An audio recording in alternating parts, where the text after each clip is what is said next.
Right, the time has come for the Maiden of the newly outfitted 40-50-year-old Emden. It's got a strange sort of hull because parts of it I'm finding cardboard, and then parts of it I'm finding fiberglass, and parts of it I'm finding plywood. And then the fittings kit is from the Dean's Marine Emden. So it's a bit of a, she's a mixed match, but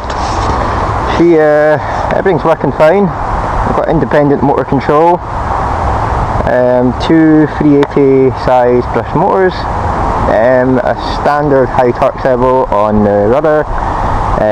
Also got a RC helicopter gyro which will assist in keeping her tracking in a straight line, but I don't see that being an issue. Yeah, that's it. So we'll get her in the water and we'll see how she goes. Oh.